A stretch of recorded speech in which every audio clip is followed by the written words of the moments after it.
মার্কিন president Donald ট্রাম্পের বক্তব্যকে বাংলাদেশ অসত্য বলায় যুক্তরাষ্ট্রের সঙ্গে সম্পর্কের কোনো প্রভাব পড়বে না বলে দাবি করেছেন পররাষ্ট্র উপদেষ্টা তৌহিদ হোসেন। জানিয়েছেন, তিস্তা প্রকল্প নিয়ে বাংলাদেশ এখনো কোনো সিদ্ধান্ত নেয়নি, আর ভারতের সঙ্গেও সম্পর্কে উন্নতি চায় সরকার।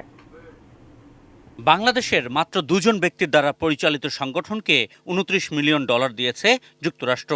মার্কিন প্রেসিডেন্ট ডোনাল্ড ট্রাম্পের এরকম বক্তব্য প্রত্যাখ্যান করে বাংলাদেশের পররাষ্ট্র মন্ত্রণালয় সোমবার একটি বিবৃতি দেয়, যেখানে ট্রাম্পের বক্তব্যকে অসত্য বলে বাংলাদেশ।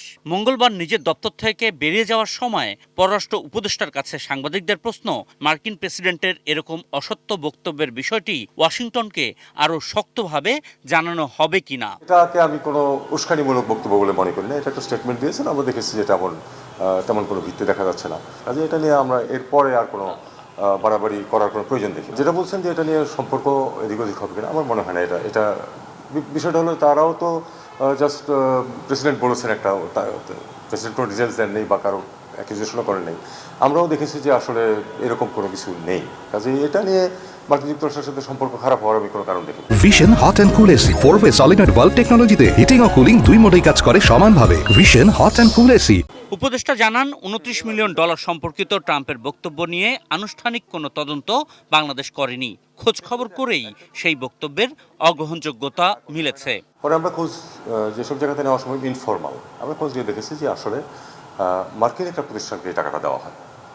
মার্কিন সরকার মার্কিন একটা প্রতিষ্ঠানকে দেয়, তারা এখানে বিভিন্ন এনজিওর সাথে কার্যকলাপ করে, মানে ডেমোক্রেসির পক্ষে কাজ করার জন্য যারা করে তাদের সাথে কাজ করে, এবং তাদেরকে এই টাকা পয়সাগুলি সবই প্রপার চ্যানেল অনুযায়ী এসেছে। এটা কোনো যে আমাদের এখানে এমন না যে এমন কোনো দুই ব্যক্তি নাই যাকে $29 মিলিয়ন দেওয়া হয়েছে, কারণ যদি থাকতো সেটা তাহলে খুব সহজেই সেটা জানা যেত।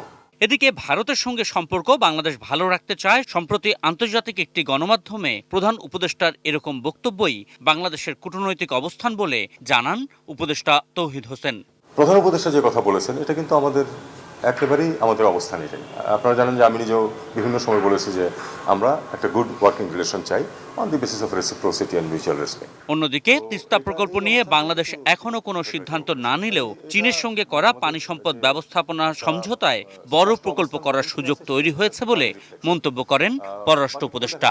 যে একটা আমব্রেলা এমওইউ, এর অধীনে কোনো প্রজেক্ট অবশ্যই নেওয়া যেতে পারে, এ নিয়ে এখনো ফাইনালাইজ কিছু হয়নি। আশিকুর রহমান অপু, এটি নিউজ, ঢাকা।